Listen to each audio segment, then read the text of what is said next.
Bom dia, pessoal. Hoje eu venho apresentar sistemas de arquivos. Vamos fazer uma pequena análise sobre algumas técnicas de armazenamento. Eu juntamente com o Vitor. Para começar, a gente vai dar só uma relembrada do que é um sistema de arquivos. Separei três coisas que são importantes, como gerenciamento de nomes de arquivos e diretórios, estrutura hierárquica em pastas e o armazenamento e o acesso dos metadados.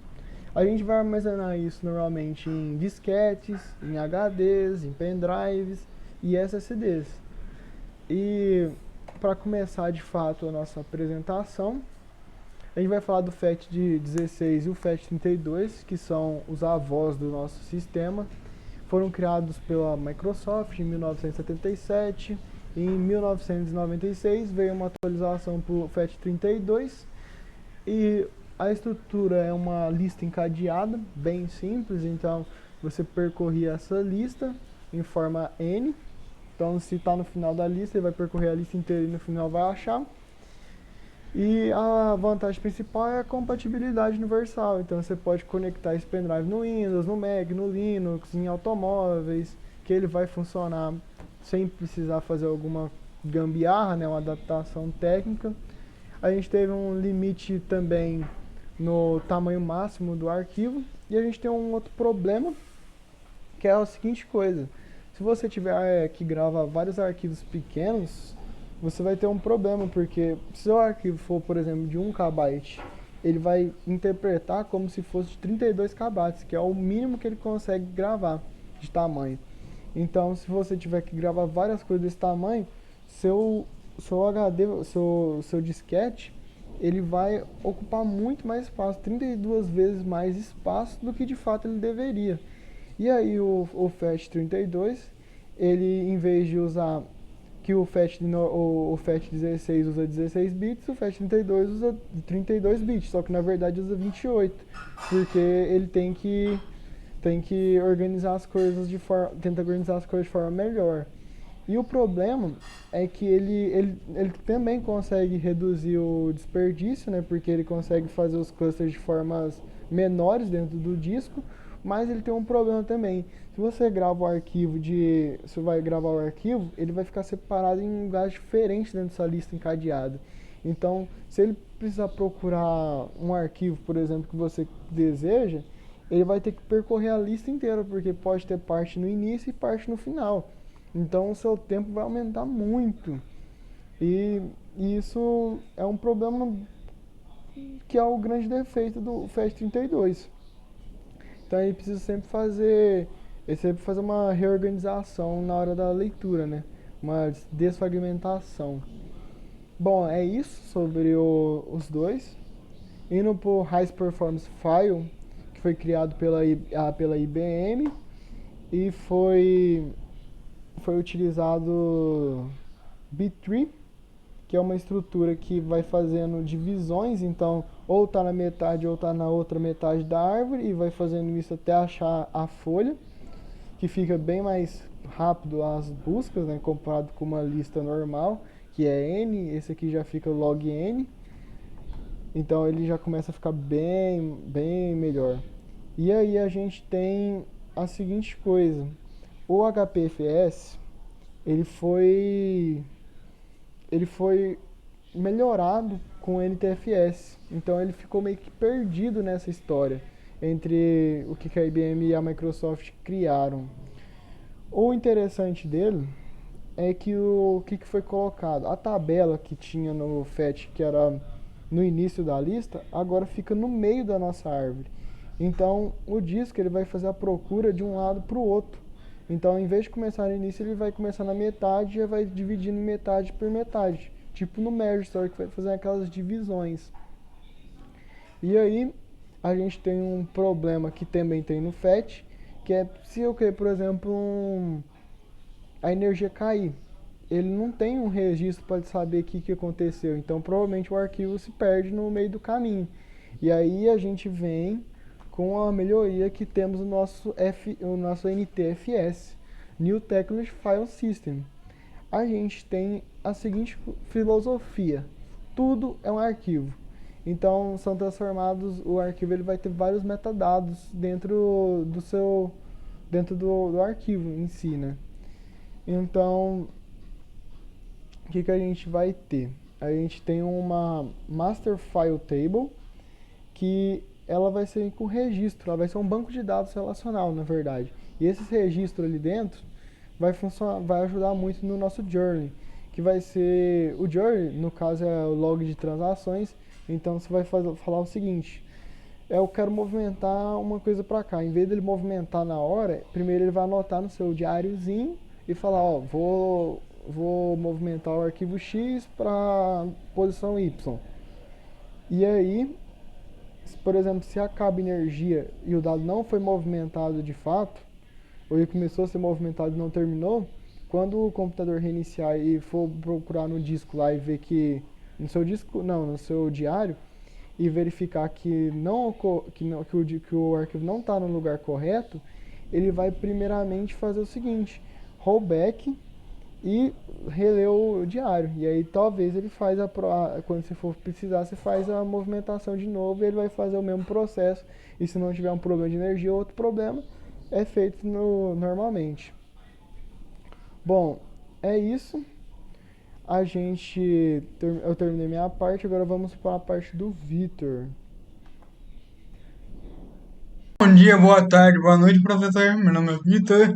Vim apresentar o sistema de arquivo ext4 e também o APFS. Começando por esse aqui, ele é um sistema de arquivo que usa bastante no Linux e no Android.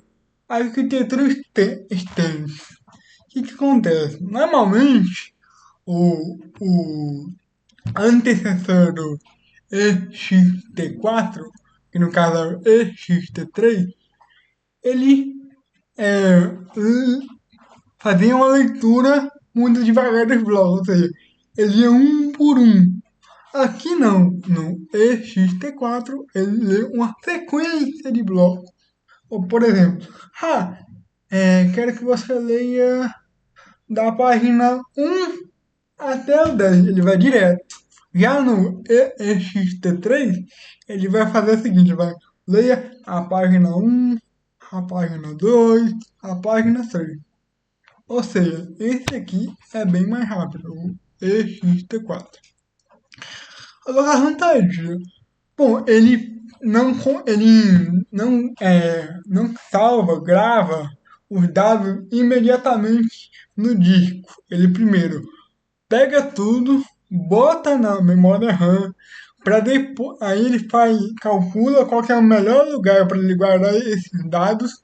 Aí sim ele vai lá e guarda no disco. E é por isso, desses dois aqui, com essas duas características, ele é muito otimizado, tem uma performance muito boa, consegue sobre a integridade dos dados. O que acontece? Se a luz acabar, ele não corrompe. É, ele anota o que vai fazer num diário, ou seja, o journal, antes de fazer. Antes de fazer, ele anota tudo no diário, pra meio que salvar. Assim, e assim ele verifica a integridade dos dados, que no caso é o checksum, para ver se para não recuperar os dados errados, os dados corrompidos, ou seja, se a luz acabar, ele consegue recuperar os dados tranquilamente, certo? APFS, Apple File System, uma inovação da Apple. Ou seja, a memória dele é flash, muito bom, muito rápido. Ou seja, ele é muito rápido, muito flexível e adaptado para memória flash. Tem a clonagem instantânea. É muito interessante essa clonagem instantânea, que é o seguinte. Vamos supor que eu tenho um filme de 10 gigas aqui e quero fazer uma cópia para ele. Normalmente, demoraria um tempinho para fazer essa cópia. Mas, no caso desse sistema aqui, o que ele vai fazer? Ele vai criar um novo apontamento. É só isso. Ou seja, vai ser muito, literalmente vai ser instantâneo essa clonagem. Por quê? Porque só cria um novo apontamento. Caso eu mude alguma coisa dessa cópia, aí sim ele vai precisar fazer a cópia total. Você vai pegar todos os 10 gigas e vai baixar ele nessa cópia, beleza? Outra coisa muito interessante, ele matou a partição fixa. Ele usa container, ou seja, se você tem um volume de dados ou de outro sistema dentro do mesmo container, ele compartilha espaço livre. Ele pega automaticamente no total, certo? Beleza. E outra coisa, ele acontece, como ele é da Apple, né? A Apple, pô, muito boa a segurança deles, criptografia forte nativa para garantir a segurança dos dados em dispositivo iOS e macOS. Certo? E outra coisa, ele nunca sobrescreve os dados. É original. Se você edita um arquivo, ele salva a alteração em um novo lugar. Beleza? Vamos, quadro comparativo aqui, né? Compatibilidade em todos os 6 algoritmos aqui. Algoritmos, perdão. Sistemas.